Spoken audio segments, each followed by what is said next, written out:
Good morning students. हम लोगों ने अभी तक जो पहली इकाई में समाजशास्त्र के विकास के बारे में चर्चा की है और साथ ही साथ हम लोगों ने ऑगस्ट कॉम्ट की जो योगदान है प्रत्यक्षवाद के संदर्भ में उसके बारे में चर्चा करी है। अब हम आते हैं हर्बर्ट स्पेंसर पे और इस इकाई में हर्बर्ट स्पेंसर के साथ साथ हम लोग रॉबर्ट के मर्टन के प्रकार्यवाद की भी चर्चा करेंगे। तो हर्बर्ट स्पेंसर ये एक ऐसे समाजशास्त्री थे जो कि जिन्होंने समाजशास्त्र के विकास में बहुत योगदान दिया है और ये ऑगस्ट कॉम्ट के विचारों से बहुत प्रभावित थे।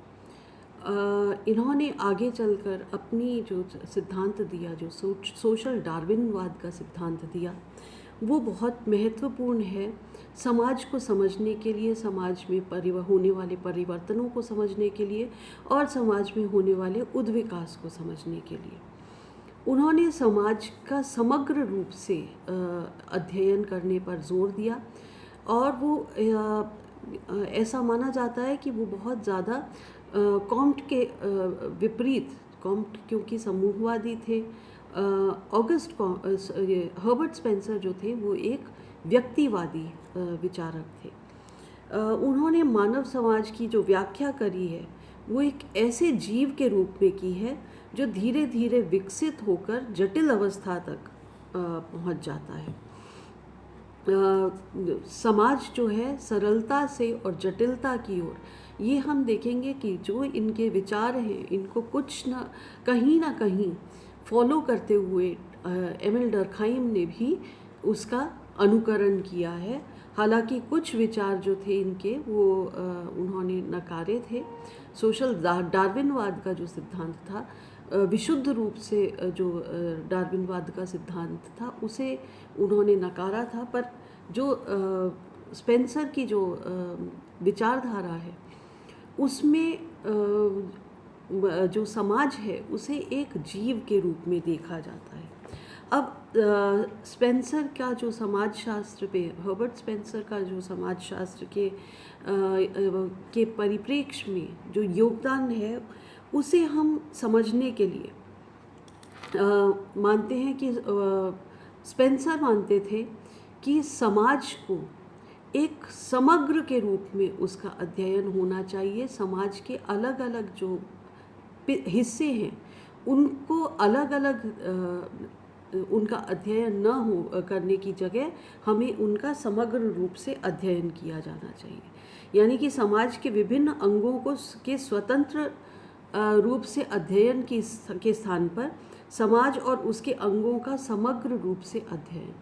जैसे कि समाज के बहुत अलग अलग अंग हैं, जैसे कि समाज में राजनीति होती है, समाज की आर्थिक व्यवस्था होती है, समाज की दार्शनिक व्यवस्था होती है, कानून व्यवस्था होती है।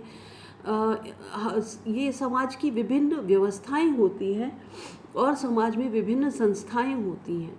उनको अलग अलग से उनका अध्ययन करने के स्थान पर उनका मानना था, स्पेंसर का मानना था कि समग्र रूप से उसे कैसे समझा जा सके, किस तरह से वो एक इकाई के रूप में कार्य करती हैं। इन्होंने पारस्परिक निर्भरता का प्रकार्यात्मक सिद्धांत दिया था, पारस्परिक संबंधों का अध्ययन किया और पारस्परिक संबंध जब होते हैं तो पारस्परिक निर्भरता भी पैदा होती है। कभी भी हम कोई भी व्यक्ति जो है अपने आप में संपूर्ण नहीं है, वो किसी न किसी तौर से अन्य व्यक्तियों पर निर्भर है। मनुष्य का जो समाज है, अगर हम बात करें तो मनुष्य का एक बच्चा भी जो पैदा होता है वो 2 साल तक, 3 साल तक, 5 साल तक अपनी परिवार पर निर्भर रहता है। इसके विपरीत जो पशु समाज है, पशु समाज में जो बच्चा होता है, जैसे घोड़े का बच्चा या आपने गाय का बच्चा देखा होगा, वो पैदा होते ही आत्मनिर्भर हो जाता है, वो अपने पैरों पर खड़ा हो जाता है। जबकि मनुष्य के बच्चे को में ये निर्भरता देखने को मिलती है। तो न सिर्फ बालपन में बल्कि जैसे जैसे हम वयस्क होते हैं, अभी भी आप इतने बड़े हो गए हैं, फिर भी आप अपने परिवार पर निर्भर करते हैं। न सिर्फ परिवार पर, यातायात के लिए आप यातायात के साधनों और उनसे जुड़े हुए व्यक्तियों पर निर्भर करते हैं। बहुत शिक्षा के लिए आप कॉलेज पर निर्भर करते हैं। अपने स्वास्थ्य के लिए आप स्वास्थ्य सुविधाओं पर निर्भर करते हैं। तो ये निर्भरता जो है ये आपस के संबंधों के कारण होती है।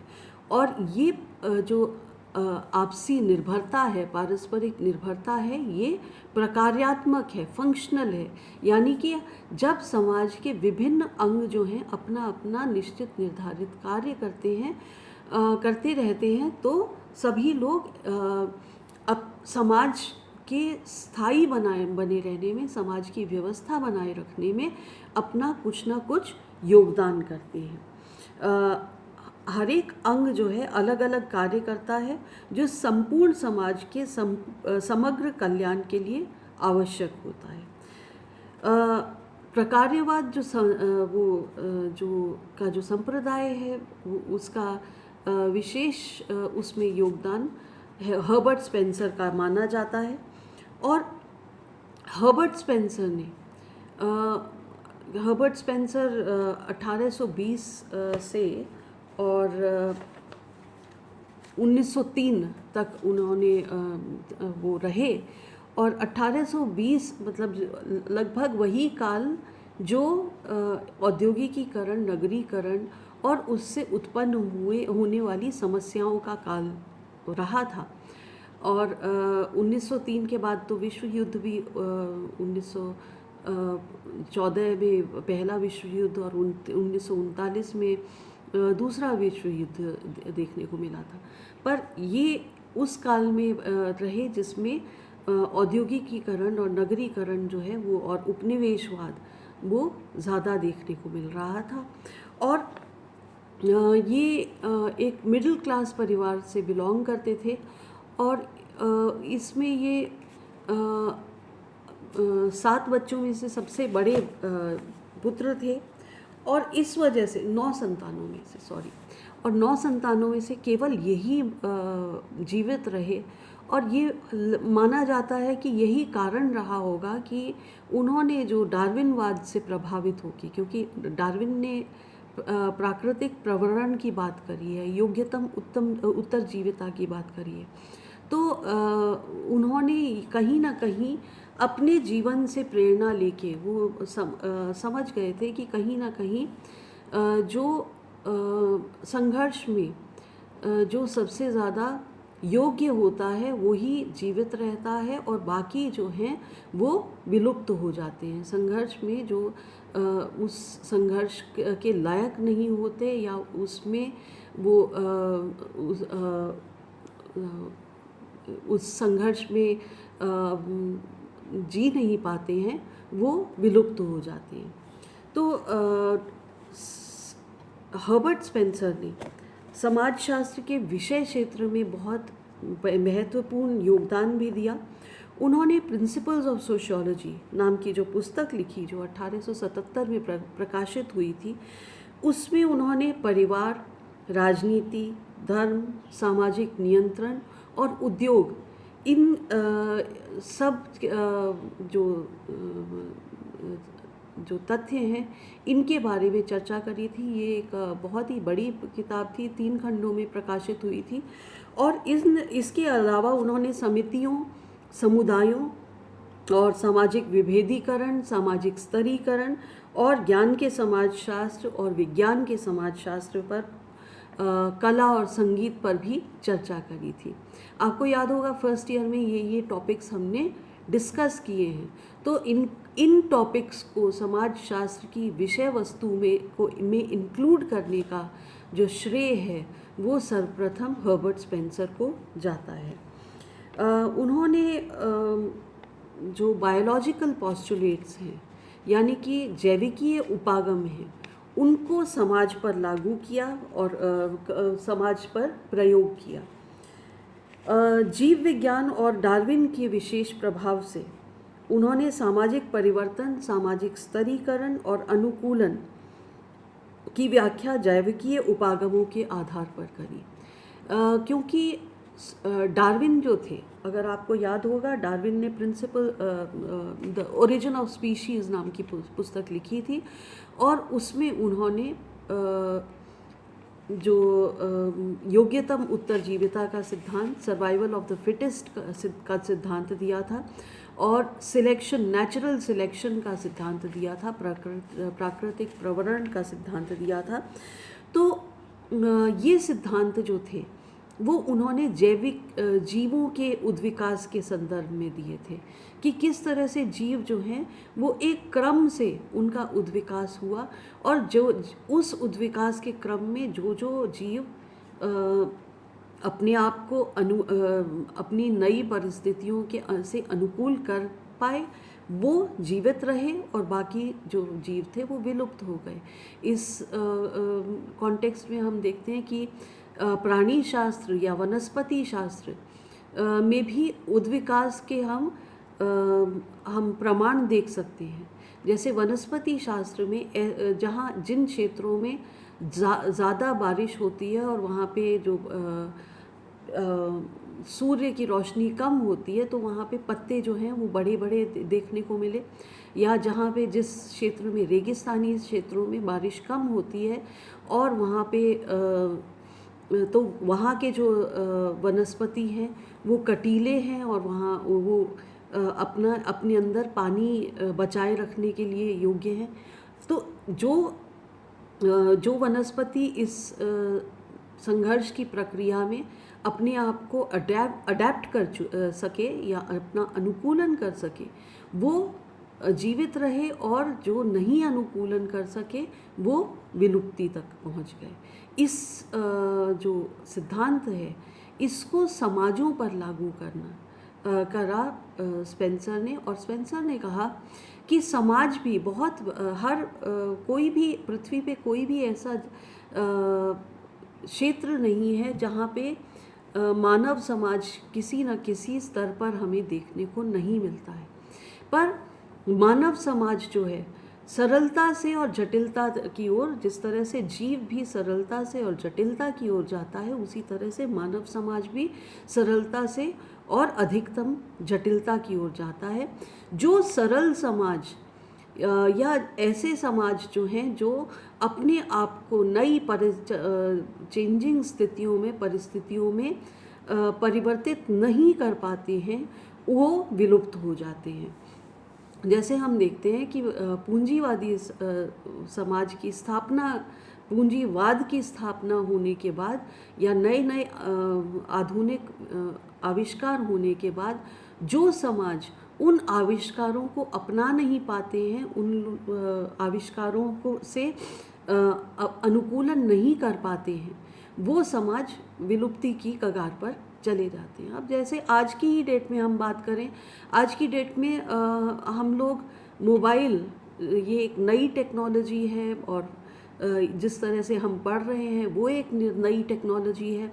अगर पहले जो शिक्षण का कार्य होता था वो फेस टू फेस शिक्षण का कार्य होता था, जो शिक्षक इससे अनुकूलन नहीं करेगा वो उसे नौकरी से हाथ धोना पड़ेगा। इसी तरह से समाज भी जो है, जो नई टेक्नोलॉजी को अपनाएंगे नहीं, उसके अनुसार अपनी जीवन शैली को ढालेंगे नहीं, वो पिछड़ते चले जाएंगे और उनका कोई भी विकास नहीं होगा। कई समाज ऐसे हम देखते हैं अपने देश में जो इस अनुकूलन की प्रक्रिया में पिछड़ते चले गए हैं। सामाजिक डार्विनवाद या सामाजिक परिवर्तन की उद्विकासीय प्रवृत्ति का उन्होंने अध्ययन किया, और उद्विकास को वो एक बहुत महत्वपूर्ण तथ्य मानते हैं। सामाजिक उद्विकास को एक बहुत महत्वपूर्ण तथ्य मानते हैं। सामाजिक संरचनाओं और सामाजिक संस्थाओं में परिवर्तन की प्रक्रिया जो है वो जीव जगत की तरह उद्विकासी प्रवृत्ति की ही तरह होती है। सामाजिक संरचना में भी परिवर्तन, जैसे जीवों में, वनस्पतियों में या प्राणियों में जिस तरह से उनकी संरचना में परिवर्तन होता है, उनकी बॉडीली चेंजेस होते हैं, जिराफ जो था वो उस क्षेत्र में था जहाँ पे नीचे ज़्यादा पेड़ पौधे नहीं थे, तो उसे पेड़ों का के पत्तियाँ खानी थी। उसके लिए उसकी गर्दन जो है उसमें उद्विकास हुआ और वो गर्दन लंबी हुई, जिसके कारण वो ऊंचे पेड़ों की भी पत्तियां खा सकता है और उस कारण से वो उद्विकास की प्रक्रिया में सफल रहा। तो मानव समाज भी, मानव संस्थाएं भी, मानव संगठन और संरचना भी ये इस उद्विकास की प्रक्रिया से निकलती रहती है। वो उनका मानना था कि मानव समाज भी प्राकृतिक प्रवरण या नेचुरल सिलेक्शन की जो प्रक्रिया है उसके अंतर्गत गुजरता है। नेचुरल सिलेक्शन में प्रकृति जो है अपने आप को प्रकृति के जो प्रभाव हैं, चाहे वो सिर्फ पर्यावरणीय प्रभाव हो या अन्य प्रभाव हो, प्रकृति का प्रभाव जो है वो, अब जैसे कृषि जब स्थापित हुआ उस समय कृषि स्थापित होने से व्यापार में परिवर्तन आया, वाणिज्य में परिवर्तन आया, राजनीति में परिवर्तन आया, सेनाओं का गठन होना शुरू हुआ, एक जगह स्थापित होकर लोग रहने लग गए और उन कृषि समाजों में सुख, समृद्धि और स्थायित्व देखने को मिला। इसके विपरीत जो उससे पहले के जो आदिम समाज थे वो शिकार पर आधारित थे और अपनी जो आवश्यकताएं हैं उन्हें शिकार पर से पूरा करते थे। तो जो ये जो समाज थे, जो आदिम समाज थे, वो धीरे धीरे पिछड़ते चले गए। उनमें से जो समाज कृषि की ओर बढ़े वो अनुकूलन कर पाए और वो आगे बढ़ पाए, जबकि जो आदिम समाज जो अनुकूलन करने में सक्षम नहीं थे वो पिछड़ते चले गए और वो विलुप्त होने की कगार पर हैं। अभी भी हम देखते हैं कि अबॉरिजिनीज़, ऑस्ट्रेलिया में जो अबॉरिजिनीज़ हैं या जो बिल्कुल अगर हम अमेरिका की बात करें तो अमेरिका के जो रेड इंडियंस कम्युनिटी है, रेड इंडियन कम्युनिटी बिल्कुल ही पिछड़ चुकी थी। और इसी तरह से भारत में भी हम आदिवासी समूहों को देखें, अंडमान्स के आदिवासी समूहों को देखें या मध्य भारत या छत्तीसगढ़, इनके आदिवासी समूहों को देखें तो वो भी इस प्राकृतिक प्रवरण की जो प्रक्रिया है उसमें पिछड़ते चले जा रहे हैं। स्पेंसर का मानना था कि प्राकृतिक प्रवरण के सिद्धांत के अनुसार बलिष्ठ जीव ही बचते हैं और उनकी ही वंश वृद्धि होती है। इसी तरह से समाज में भी जो समाज अपने आप को ज़्यादा सुरक्षित या ज़्यादा जिनके पास जो अपने आप का अपना संरक्षण बेहतर रूप से कर पाते हैं वो ही जीत पाते हैं और वो ही वृद्धि या विकास के तरफ जाते हैं। समाज जो अपने पर्यावरण के अनुसार अपने आप को परिवर्तित कर लेते हैं या जो अनुकूलन कर लेते हैं वो लंबी अवधि तक जीवित रहते हैं। इसके विपरीत जो समाज अपने आप को पर्यावरण के अनुकूल नहीं बना पाते या जो प्रतिस्पर्धा में असमर्थ होते हैं वो अंततः जाके नष्ट हो जाते हैं या विलुप्त हो जाते हैं। तो ये जो सिद्धांत था इसे सामाजिक उद्विकास का सिद्धांत कहा जाता है और क्योंकि ये डार्विन के उद्विकासीय सिद्धांत पर आधारित है तो इसे सामाजिक डार्विनवाद भी कहा जाता है। ये प्रश्न आपको आ सकता है, पूछा जा सकता है कि सामाजिक डार्विनवाद या सामाजिक उद्विकास के सिद्धांत को किसने प्रतिपादित किया। इसका उत्तर है कि ये सामाजिक डार्विनवाद का सिद्धांत या सामाजिक उद्विकास का सिद्धांत हर्बर्ट स्पेंसर ने प्रतिपादित किया। तो ये सामाजिक स्तरीकरण, इनके स्पेंसर के अनुसार सामाजिक स्तरीकरण मानवीय उद्विकासीय प्रगति का एक स्वाभाविक परिणाम है और योग्यतम की उत्तरजीविता और स्पर्धात्मक संघर्ष हमें देखने को मिलता है। पहले के समाज में जैसे जैसे हम समाजों के उद्विकास को देखेंगे तो प्रारंभिक समाज में प्रतिस्पर्धात्मक संघर्ष जो है वो अधिक देखने को मिलता था, और जो समाज थे वो लड़ाकू अधिक होते थे। शिकार पर जो आधारित समाज होते थे, झुंड होते थे, वो या आदिम समाज के जो झुंड होते थे वो बहुत ज़्यादा लड़ाकू होते थे। वो अपनी क्षेत्र की रक्षा करते थे, अपनी एरिया की रक्षा करते थे। पर विकसित और उन्नत समाज या औद्योगिक समाज में सहयोग जो है वो परार्थवाद और समझौते पर आधारित है। ऐसा नहीं है कि आदिम समाज में सहयोग नहीं देखने को मिलता है। आदिम समाजों का जो सहयोग है वो प्रतिस्पर्धा, जो अन्य समूह हैं उनके साथ प्रतिस्पर्धा से जुड़ा हुआ है, जबकि आधुनिक समाज में सहयोग हमें एक दूसरे से समझौते को जन्म देता है। तो ये इसके बाद हर्बर्ट स्पेंसर कहते हैं कि जैसे जैसे समाज विकसित होता जाता है वैसे वैसे समाज में विभेदीकरण बढ़ता चला जाता है और एकीकरण भी बढ़ता चला जाता है। विभेदीकरण बढ़ने से एकीकरण कैसे बढ़ेगा? जैसे जैसे जैसे हम बात करें एक मानव शरीर की, मानव शरीर में और मानव शरीर की तुलना करें हम किसी भी छोटे जीव से, एक कोशिका से, एक कोशिका में के जो फंक्शंस हैं वो ही मानव शरीर के फंक्शंस हैं।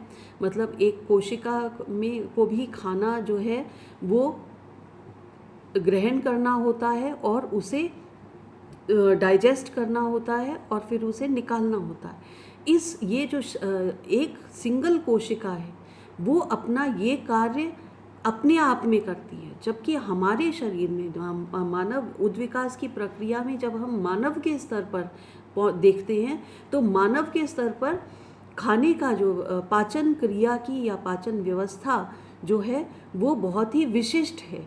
कहाँ से खाना अंदर जाएगा, कहाँ उसका किस किस चीज़ का पाचन किस किस जगह पे होगा और वो उसका निष्कासन किस तरह से होगा, तो ये प्रक्रिया जो है बहुत ही विशिष्ट हो गई है।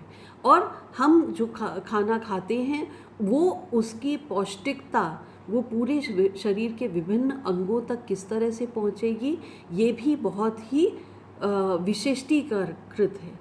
इसी तरह से एक छोटे जीव में हम देखें कि संचार की व्यवस्था, जो कोशिका है, एक कोशिका जो है उसमें एक ही कोशिका में संचार की व्यवस्था भी है, स्नायु तंत्र भी उसी में ही है, उसी में ही रिप्रोडक्टिव जो सिस्टम है वो भी उसी में ही है। वो कोशिका जो है अपने आप को डिवाइड कर लेती है और वो रिप्रोड्यूस करती है। पर ये जैसे जैसे उद्विकास की प्रक्रिया जो है जीव एक छोटी सरल कोशिका से और मानव तक की उद्विकास की प्रक्रिया तक अब देखें तो मानव में स्नायु तंत्र बिल्कुल ही अलग है, संचार व्यवस्था जो है रक्त संचार व्यवस्था वो बिल्कुल ही अलग है और रिप्रोडक्टिव सिस्टम बिल्कुल अलग है। पर वो अपना अपना निश्चित निर्धारित कार्य जो हैं वो मनुष्य रूपी जीव को स्थायी या स्वस्थ रखने में उनका योगदान है। इसी तरह से हर्बर्ट स्पेंसर कहते हैं कि समाज रूपी जीव जो है, सरल समाज जो कोशिका के जैसा जो हम बात करें, सरल समाज जो है आदिम समाज, वो सारे ये जो प्रमुख कार्य हैं हमारे शरीर के वो पूरा कर रहा है। पर जैसे जैसे हम उद्विकास की प्रक्रिया से आज के जटिल समाज तक पहुंचते हैं, पूंजीवादी या आज के समाज तक पहुंचते हैं, तो इस प्रक्रिया में हम देखते हैं कि सारे जो समाज के विभिन्न अंग हैं वो अपना अपना निश्चित निर्धारित कार्य कर रहे हैं। आपको कोई डॉक्टर जो है वो आपको पढ़ाना नहीं शुरू करता, या आपके जो आपका वकील नहीं बन जाता। वकील आपकी वकालत करने के लिए वकील का एक विशिष्टीकृत पेशा है, शिक्षकों का एक विशिष्टीकृत पेशा है, इसी तरह से नेताओं का एक विशिष्टीकृत पेशा है, उद्योगपतियों और उत्पादकों का एक विशिष्टीकृत पेशा है। तो ये जैसे जैसे समाज विकसित होता चला जाता है, वो ज़्यादा विभेदीकृत होता चला जाता है, और उसमें अंतर्निर्भरता जो है वो बढ़ती जाती है, जिससे समाज की जो व्यवस्था है, संपूर्ण व्यवस्था, जिसे प्रकार्यात्मक व्यवस्था कहते हैं, तो ये व्यवस्था स्थायी हो जाती है। सामाजिक व्यवस्थाओं में जैविकीय व्यवस्थाओं की तरह आंतरिक विभेदीकरण और एकीकरण की प्रक्रिया के माध्यम से समाज पर्यावरण के साथ अनुकूलन करता है, और ये विभेदीकरण सरल से जटिल की ओर जाता है, न्यून निपुणता से पूर्ण निपुणता की ओर जाता है, और समानता से विषमता की ओर जाता है। ये हमने एक इंट्रोडक्शन दिया हर्बर्ट स्पेंसर का।